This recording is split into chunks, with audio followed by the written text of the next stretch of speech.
Florence, this is Good Morning PD on Live 95. Thursday morning, Good Morning PD Live 95, 843-661-0937. The number of Schofield's, the sponsor. I was just made aware. A listener texted me and told me that it's Cale Yarborough's 80th birthday yesterday.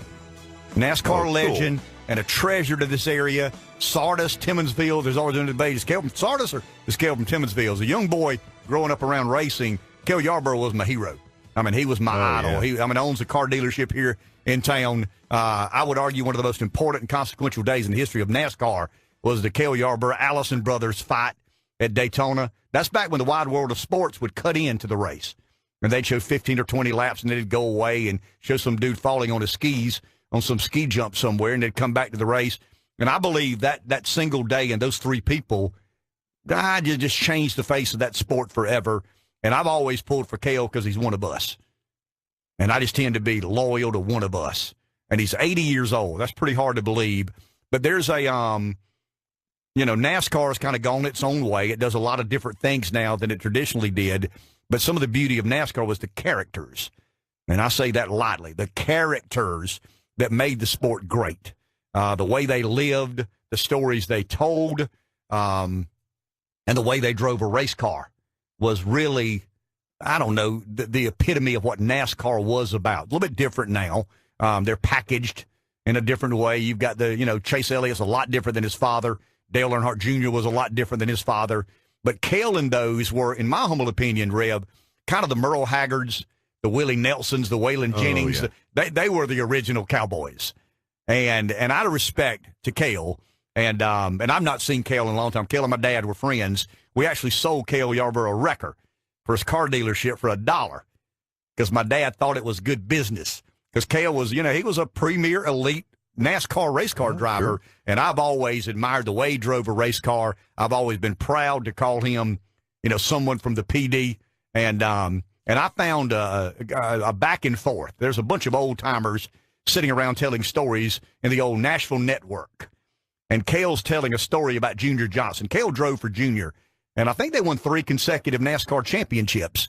And so I've asked Reb to find this, and this is kind of our tribute. This is kind of a story Cale tells about himself and car owner Junior Johnson. All right. Well, let me tell you something about Junior Johnson. There are pictures that document Junior Johnson running the modifieds on the beach course in Daytona, on the old road and the beach course, of Junior's modified flipping through one of the corners. Well, Junior is standing outside of the race car on the racetrack, and the car's still flipping. That's documented. That's a fact. I've seen the pictures, and I've seen him standing there watching that car still rolling. How he got out of it, nobody ever knows.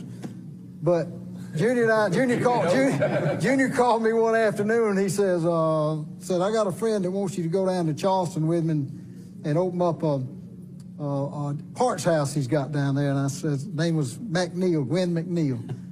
And he said, we'll pick you up in Timmonsville, the little old dirt strip there, and sometime of the day we're going down and do the thing, come back. And I said, all right, that'll be fine. So Junior and McNeil flew in that afternoon. I got in the airplane, brand new airplane. I mean, a beautiful twin-engine Piper, and went down to the opening for the new store down there. Everything went great. Coming back, it was dark, and had been raining a little bit. And McNeil lined up. He was an airline pilot, and he lined up for the little old strip in Timmonsville. I've been flying in and out of there since I was 15 years old, and that's where my airplane was, and I knew it like the back of my hand. It was about 3,000-foot grass strip, and McNeil lined up to come in there, and I said, Junior was in the back. And I was sitting in the co-pilot seat, and McNeil was flying it. So I said, Mac, I said, you're a little bit high, and you need to go around. A little bit too high, a little bit too fast. Oh, no, I got it made. So he kept on coming. I said, Mac, I said, you're a little bit high, and you're a little bit too fast. I said, you need to go around. I said, ain't nobody here but us. This is a short place. You don't know it. It's not embarrassing to go around one time, Oh, no, I'm going to make it. Well, I knew we wasn't going to make it, but I couldn't do nothing about it. And came down, we was about halfway down that grass strip, still running about 150 miles an hour, still 10 feet off the ground. Wasn't no way you could get it stopped if you got it on the ground. So he just planted it on the ground. They had some construction bulldozers and stuff sitting out there, and the plane turned sideways, and we was running 150 miles an hour sideways, headed towards a great big old hangar. And those bulldozers, that bulldozer looked like hotels out there, didn't it? Went by that thing. But finally, the gear broke out from under it, the wing folded up under it, and the dust was flying, and it finally stopped.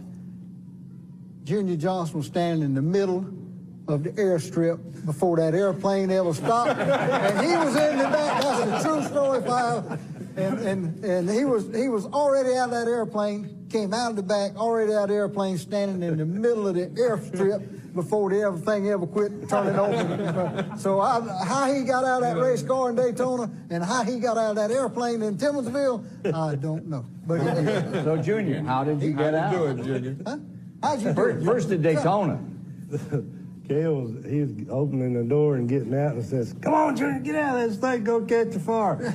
I said, "Get over here, Harold." That's the truth. Boy, I can listen to that all day. I could sit behind this microphone and become mesmerized by those stories. They were heroes of mine. I mean, they still are.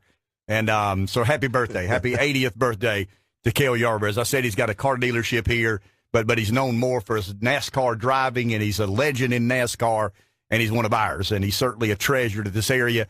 80 years old. That means I'm, about that. But but anyway, that's such a great story, and the world needs more characters.